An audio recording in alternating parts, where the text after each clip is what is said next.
What's going on, Orlando Magic fans? Welcome to the Six Man Show Postgame Live, presented by Rock'em. Your Orlando Magic defeat the Dallas Mavericks in the first half. Oh, man. And then just choked in the second half, man. Oh, my goodness. That was painful.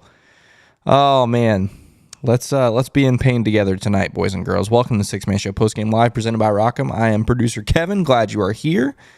Man, it's so funny how the highs and the lows of an 82-game NBA season. 24 hours ago, we're flying high after the win over the Lakers, the dominant win over the Lakers on Saturday night, where the team looked great on both ends of the floor. Then you play the first half of this game and look pretty good on both ends of the floor, and it all just comes crashing down in the second half as the Orlando Magic lose 117-102 to the Dallas Mavericks and Luka Doncic and Kyrie Irving and all those things. So, difficult one, but we're going to talk about it tonight. Just a bit of a rough one for us. But what is not rough is our friends at Rock'em. Rock'em is the world's largest sock store, and they are located in Orlando. Everything, their whole company is out of Orlando, from the design and the founder and the CEO and the marketing team and the manufacturing is all done in Central Florida. And so we're really pumped to be partnering with them for this season. And you can use code MAGIC20 to get 20% off your online order at Rock'em.com. You can get some pretty cool socks, underwear. Here's some Orlando Magic stuff. I'm specifically going to show the City Edition stuff because tonight was the debut of the 2023-24 City Edition. Oh, gosh, City Edition jerseys. Let me know, chat, what you thought about those jerseys. Maybe the highlight of the night, but here are the matching socks from Rock'em. Yeah, use that code MAGIC20 to get 20% off of your order at Rock'em.com. I already saw a super chat fly in here. Let me guess. It's Ty. Yes, sir, it is. Ty, Mr. TV says, we played with our food and the refs made us pay. It's a pretty interesting way to put it. I definitely think the officiating was suspect tonight. I don't think it's the reason we lost the game, but it might be the reason that the game was put away when it was. You know, just a little bit earlier than maybe it should have been. Yeah, chat, let's hear. Michael says, talk about a meltdown. That's just facts, man.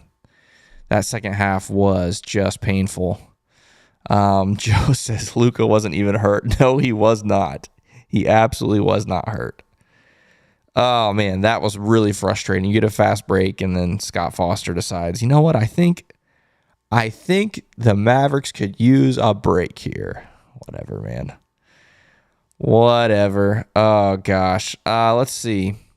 Aaron says the opportunity cost of having Mo in late in the third, fourth quarters was not ideal. I hear you, and I agree at some level. I think the other side of it is Mosley had to leave him in towards the end of the game because we just needed scoring. And Goga's not going to give you scoring. Like, we needed spacing. We needed all those things because we were just playing from behind in that whole fourth quarter. So yeah, difficult. Ty Mr. TV says, hit like. Here's the deal, guys. Don't take the Magic performance out on the six-man show, okay?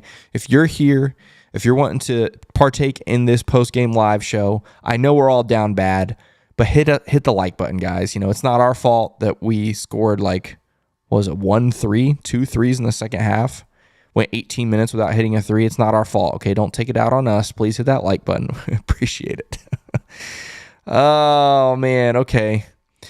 Let's see what else we got here. Matt Harmon, I agree with this. Very surprised Jet hasn't played. He deserves it. I agree.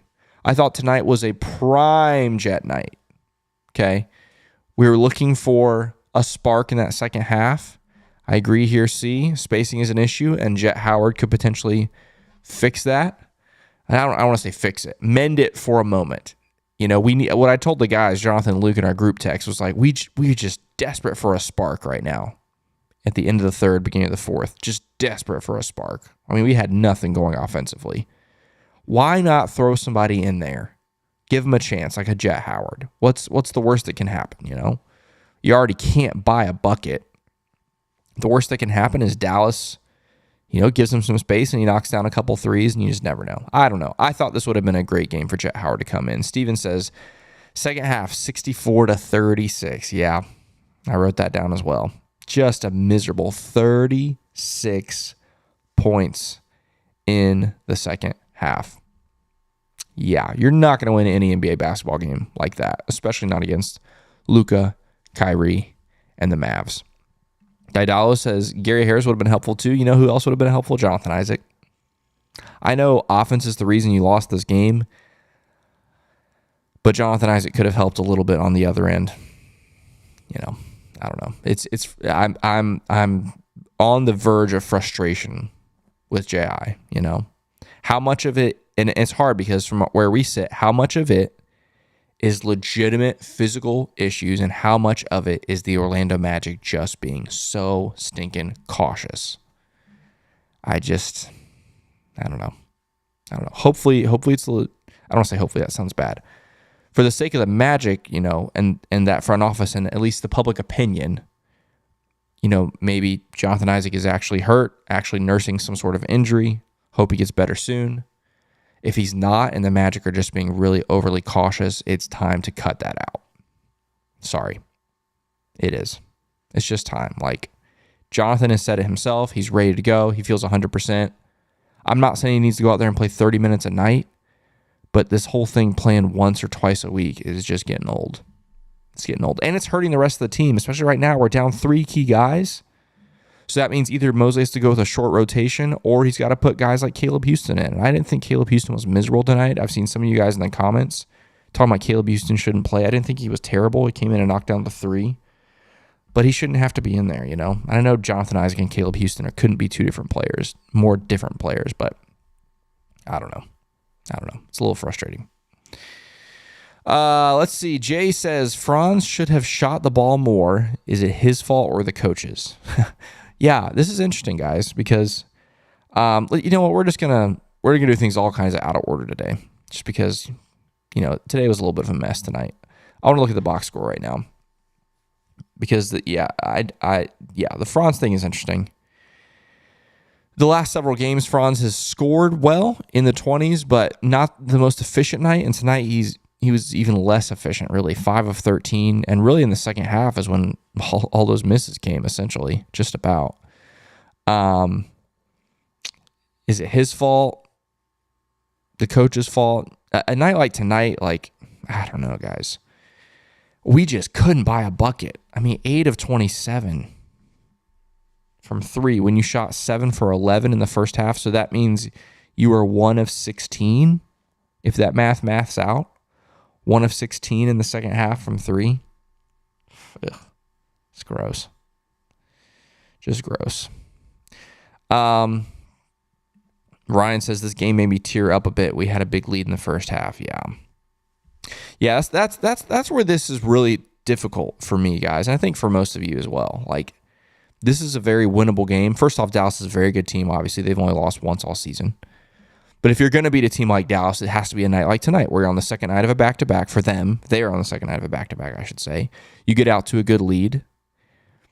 And you would think that a big lead for a team that has the rest advantage would work in their favor. And you could extend the lead or just protect the lead in the second half. But for the more tired team, the Mavericks, to just own you in the second half, that's where it gets frustrating. And I know part of it is just shots not falling. But part of it is also, I don't know. It's frustrating. Austin says I missed it. There we go. There is a legitimate problem with our third quarter play. Yes. For the most part. Now, the last 2 games, Utah and the Lakers, our third quarter was better. At least I know for sure the Lakers game it was. But tonight, just like the first 4 games of the season, whatever it was, third quarter was just a disaster. We got another super chat coming in here. Michael with a super chat. Appreciate it, man. Thank you so much for watching. Thank you so much for listening. Appreciate all of you that are here. This is a tough one tonight, guys, to sit here and sit through a post-game show talking about this. It's fun to get in here when we win and blow out the Lakers or whatever, but for those of you that are here right now, kind of just sulking in this moment with me, with us, we always appreciate that. You're the real ones. Let's see, what else? Let's just look at the box score since we have it up here, guys. Yeah, Franz with 12 points, 5 boards, 4 assists, only 1 turnover. I mean, everything else looks great. It's just, the 5 of 13 from the field, 1 of 4 from 3. That's just not good enough. Paolo with 22, 8 of 18 from the field, missed his only 3, 6 of 6 from the free throw line, 5 boards, 6 assists. Everything up until here is good. The 6 turnovers is not good. 6 turnovers for Paolo. I'm pretty sure that's got to be his season high. Yeah, not great. 6 turnovers. But it was a team issue. I mean, 20 turnovers. And really, it was an issue right from the beginning. Even the first half, that first quarter, I mean, even though you had the lead, you were turning the ball over left and right. And so, yeah, rough night for Paolo. Obviously, he'd been fantastic 2 games and just kind of had a tough night tonight. Goga starts for the second game in a row, 7 points for him. Obviously, efficient night for him, as it usually is from the field. 6 boards, 2 steals, a block. Only less than 22 minutes. Didn't really play much in the second half at all. Mo Wagner played maybe the entire fourth quarter or really close to it. It felt like. I'm not even sure how much we saw Goga in that fourth quarter. Jalen, mixed bag for him tonight. 10 points. So good in that first half, dishing the ball. Ended up with 7 assists on the night. Did have 4 turnovers, though. A steal, a block. Typical Jalen fashion. Active everywhere, but 1 of 6 from 3. Man, he's had a couple good shooting nights recently. Tonight was not one of those. 1 of 6 from 3, 4 of 12 from the field. Not good. His partner in the backcourt, Anthony Black. Solid night. Wasn't quite as eye-catching as the game on Saturday against the Lakers, but 8 points for him. 5 boards. Love seeing how he rebounds. 2 assists. Only 1 turnover. 3 of 7 from the field. But look at this, guys. He continues to hit the 3 ball. 50% from the 3, 2 of 4. That's not what we expected from Anthony Black coming into the season. So for him to be knocking down these open 3s, I mean, that's huge. That's huge. Soul Train with the super chat. He says, I don't want to see Ingles play for a while. That's perfect timing because he's next up on the box score list here. Here's what I'm going to say about Joe Ingles. I understand you, Soul Train, and I somewhat agree with you. It's a little bit frustrating because when Joe Ingles is brought into this team, I think a lot of Magic fans mentally thought he's going to come in, help space the floor, knock down 3s. And I think that's partially true and should be partially expected. Okay? Him going out there, scoring 2 points, not even taking a 3, that's not what we want to see from Joe Ingles. However, 5 boards, 3 assists. I thought tonight was his best night as far as running the pick and roll that we've seen all season long from Joe Ingles. Does that wash away the other issues that right now I think are taking place when Joe Ingles is on the floor? Probably not. But I would say the other things that Joe Ingles does well, he did well tonight, which I think is the first time all season that we've really seen Joe Ingles do those things really well. That being said, going out there and not taking a 3 is just not good enough. Like that, we have to do a better job of getting Joe Ingles open. I think part of that might be Joe Ingles. I think part of it is also the coaching staff. They're choosing to make him more of a ball handler, offense initiator, as opposed to running sets to get Joe Ingles open. Especially on a night like tonight. I mean, the fact that we can't buy a 3 in the second half and Joe Ingles doesn't even take one, woof. Hunji says, I really stayed up till 3 a.m. for that. I'm sorry, man. I'm so sorry. I'm in pain and it's 9:50 p.m. Eastern. I can't imagine. Aye. Swordfish says he needs to play off the ball. Yeah. I mean, that's exactly kind of what I'm getting at. Yeah, I thought I noticed this too, Michael. Got a couple deflections, but was too slow to get the steal afterwards. It's true. Oh, Peacecraft, come on. Not gonna lie, I wish we had Bull. No. Bull is fun offensively. Defensively, one of the worst defenders in the NBA. Sure, he gets the block shots, but just terrible. Let's look at the rest of the box score, guys. Cole was good tonight. So efficient. 7 of 13, 2 of 5. 5 assists as well. A steal. 2 blocks, including that really emphatic one on the break. My issue with Cole tonight he was basically, excluding Mo Wagner, basically Cole was the only one who had it going. Of the guys that can get their own shot, Cole was the only one who had it going. And the fact that he only got 13 shots tonight, that's where I'm a little disappointed with Cole and with the Magic in general. He's the only guy that was shooting the ball well, getting to his spots, knocking down his shot. I would have loved to see Cole in the second half get more looks. The only one going for you. Would have loved to see him get more opportunities to try and will this team back into this game. Michael says, is it time to consider JI trade packages around $17 million off the books? No. I don't think so. Partially because, just being honest, what are you going to get? What are you going to get for JI right now? It's just, you've got so much invested in him, and yeah. And plus, I just don't think that's the right move for this team right now. Obviously, we don't want to panic, Like, again, 24 hours ago, we were on cloud 9, 4-2, just whipped up on the Lakers. We can't have crazy knee-jerk reactions to single games like this, but obviously, as I mentioned, it's frustrating that he's not out there on the floor tonight. You could have really, really used him.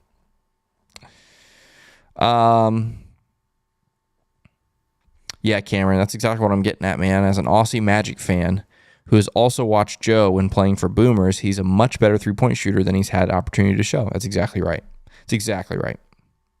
Especially when you have Paolo and Franz out there, there's no reason that Joe Ingles can't get open looks in the corner or whatever. I don't know. It's weird. Toe Life Channel says Cole had the best block of the night tonight, for sure. For sure. Another super chat here from Ty. You maniac, bro. What does our team need on O besides space and three? I don't know if there's anything else, Ty.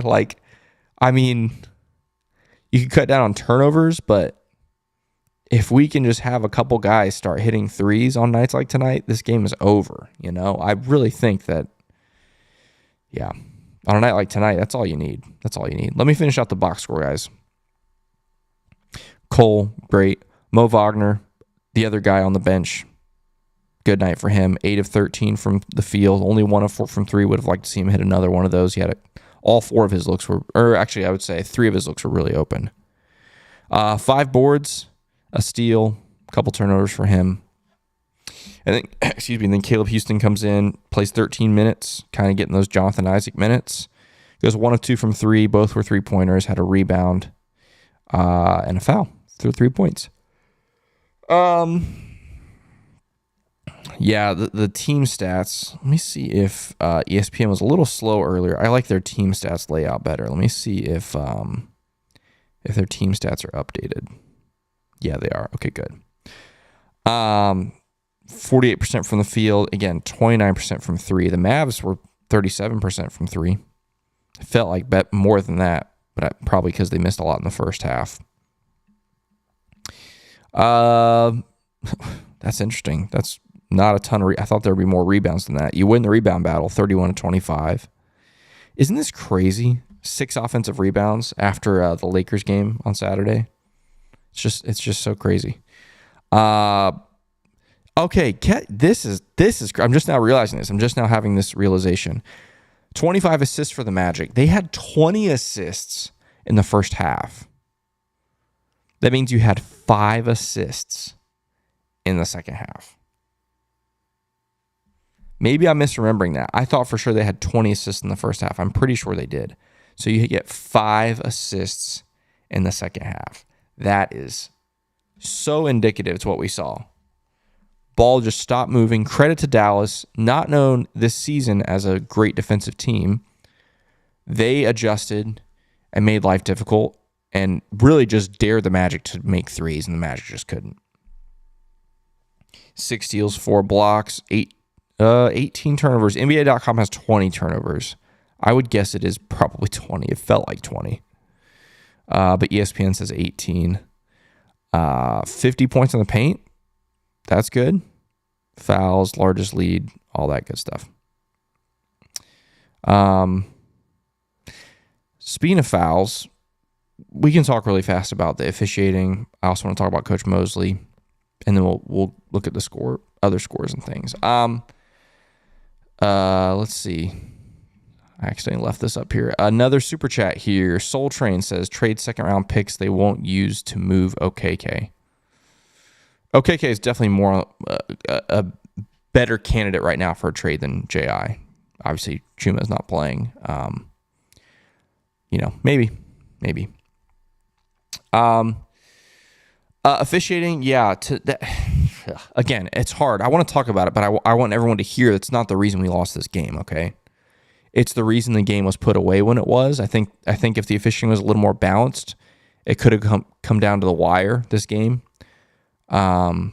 But instead the game was put away, with a couple minutes left in the fourth quarter. I mean, it's kind of par for the course for the NBA. It's a superstar driven league, and Luka Doncic and Kyrie Irving are going to get those calls, like those really ticky tack, especially that whole sequence with like the Paolo no call, the Mosley tech, and then the very next possession, Kyrie gets that call on Cole Anthony, where Cole Anthony is just standing there and Kyrie just throws his shoulder into him and gets a call.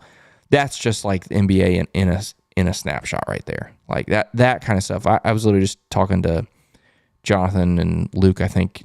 Or no, it was on the playback the other day. That's what it was. That's my least favorite call in basketball, and it happens in the NBA every night, where a defender is literally standing there and a superstar player can just throw his shoulder into him and put a shot up, and they're going to call a foul. It's like, what is the defender supposed to do?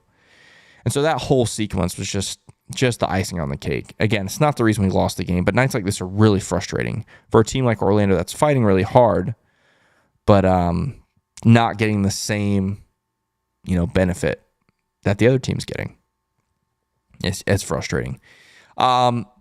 The Mosley tech, obviously, there's been other times in what now is year 3, over the course of his 2+ years, there have been times where myself, Jonathan, others have been kind of disappointed that Mosley didn't defend his players when we felt like they were really hard done by. And tonight, credit to him for getting fired up and getting the tech, and he'll pay the fine and all that kind of stuff. But yeah, officiating just rough, just a little bit rough in that, especially in that second half. Yeah, Cameron. Yeah, that was the breaking point for Mose, and fair enough. Yeah, you're exactly right. I don't blame him at all. Yeah, Ty, we did this to ourselves. For sure, refs didn't help. Yeah, that's exactly right. Again, refs not the reason we lost this game. Now, if this was a one-possession game and those calls happened, that's different. But again, you can't go 1 for 16 from 3 in the second half and blame the referees for losing. I don't know. Kind of is what it is. Let's take a look at the scores around the league tonight, as we do at the end of every Six Man Show Postgame Live. But before I do that, I do want to remind you about our friends at Rock'em. Rock'em is the world's largest stock store, and they are located in Orlando. I promise you guys, they make great stuff. Great socks, great underwear, not just the Orlando Magic. Any of your favorite sports teams, they more than likely have the license for them. And then all kinds of other pop culture references. Like I've mentioned before, Disney, Harry Potter, Nickelodeon, old school cartoons, holiday season, Christmas stuff around the corner. They've got all kinds of cool stuff, but be sure that you use the code MAGIC20 at checkout to get 20% off your online order from Rock'em.com. And as you're doing that, you're also helping the Six Man Show out. This is our first year partnering with Rock'em. We love what they do. A great company. We'd love to be partnering with them for a long time in the future. And so if you use that code MAGIC20 at checkout, it helps us out a lot, and we really appreciate it. All right, let's take a look at the scores around the league, and we'll look at the standings, and then we'll call it a night. Not gonna sit here and drag this one out tonight, guys. Obviously, we're all in pain. Oh man, just look at these right here. 64, 36 in the second half. Golly. Okay, look at this little tight one right here. Looks like the Bucks are gonna pull it out, but 129 to 125 over the Nets. I'll come back to that in a second and see if that score ends up being final. The Bulls going to get their 3rd win of the season against the Jazz. I can't wait to show you the Pacers score in a second. It's insane. Look at this, though. Rockets up 37 on the Kings at the end of the 3rd quarter. Remember that Rockets team we beat by 30, and they're up by 37 over the Kings? Just saying. Look at this. Celtics in trouble, down 5 at the end of the 3rd quarter in Minnesota, facing potentially their first loss of the season. Hawks trailing by 13 at OKC. Hopefully OKC can hold on to that. Magic play The Hawks on Thursday. We'll talk about that game in a second. That's Western Conference. Okay, yeah, Warriors beat the Pistons. No surprise there. Look at this from the Pacers. Pacers beat the Spurs 152-111. That's insane. They had 86 points in the first half. They win by 41. They drop 152 points. Oh, man. But look at this. This is such an ESPN moment right here. Look at this, guys. Look at this. The Indiana Pacers, they beat the Spurs by 41 points. And look what the featured highlight is for ESPN. Wembanyama dials up a three-pointer from way downtown. Man, screw ESPN, man. Golly, I hate stuff like that. Give credit to the freaking Indiana Pacers. That's trash. 76ers, look at the scores out here tonight, guys. 152 for the Pacers, 146 for the Sixers. Golly, but they beat the Wizards. Wizards are just terrible, man. They're so bad. I'll be so mad if we don't sweep the Wizards this year. Oh, I'll be so angry. Man. Bucks hold on against the Nets.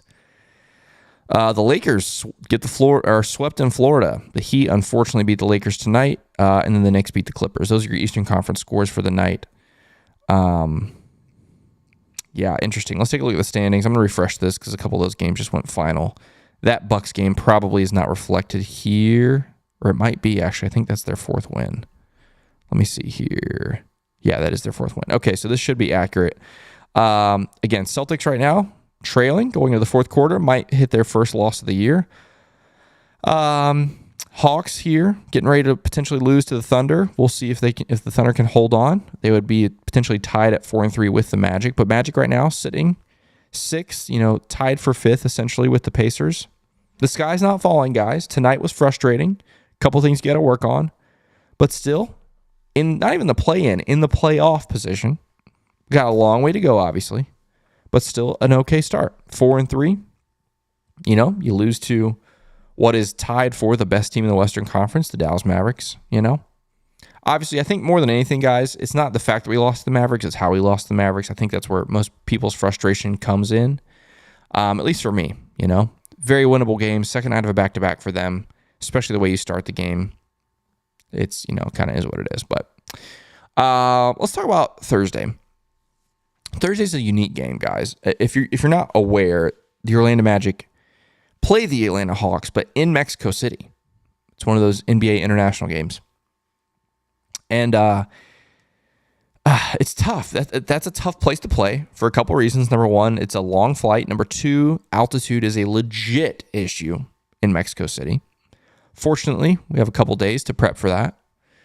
I don't know this for a fact, but I would guess the Magic are actually going to leave for Mexico City tomorrow, I would guess, to get a full 48 hours in the altitude before they play. Again, I have no insider info on that, but I would assume they're going to do that, which is probably why the NBA gave both the Magic and the Hawks an extra day before Mexico City. That's going to be an interesting game, guys. First off, it's a late tip, obviously, 9:30, but we'll be here after the game, of course. We are also doing a playback of that game, so if you haven't done that with us before, it's a live, essentially, watch party online of the games, and so Jonathan, myself, we'll be doing a playback of that game, which will be a lot of fun. You guys can get involved with us, watch the game with us, see our reactions, but also get involved in the chat and those kinds of things. It's a lot of fun. But that's a very interesting game. It's going to be a unique environment, not home, not away, a neutral site, essentially. I really don't know what to expect. Obviously, you would hope a better performance in the second half tonight. But that's a toss-up. Atlanta's playing well. Again, neutral site game. Tough place to play. You got to travel. It'll be interesting. But would love to see the team bounce back before they obviously have a huge test on Saturday playing the Milwaukee Bucks. Which are, Milwaukee's Milwaukee. Giannis, Dame time. Never easy. Chat, guys, thank you so much for hanging out with us tonight. Obviously, this is a painful one. Really quick. Is playback free dollars? Playback is free, okay? If you want to watch the game on screen with us, you do need to have a cable subscription or NBA League Pass. You need an NBA League Pass subscription to watch the game with us. But you can always have it as a second screen, like have the game on your TV and watch us on your computer or your phone or whatever. So yeah, playback is totally free though. Totally free. Steven says there's 2 NBA games on Thursday. Not sure why we couldn't have ours on TNT. Both games on Thursday are on NBA TV. So there's no TNT doubleheader on Thursday. So yeah. But anyway, guys, as I was saying, thank you so much for hanging out with us tonight. Obviously, this is a painful one. You hate to lose the way we did. Mavericks are really good. And yeah, second half tonight was just really, really tough. It's just came down to not hitting shots, It's kind of rough, but it is what it is. No game until Thursday. So tune into the Six Man Show on Thursday. Jonathan and Luke will talk about this game. Look ahead to the Hawks game, to the Bucks game. We'll see you Thursday night here again. But until then, let's go Magic.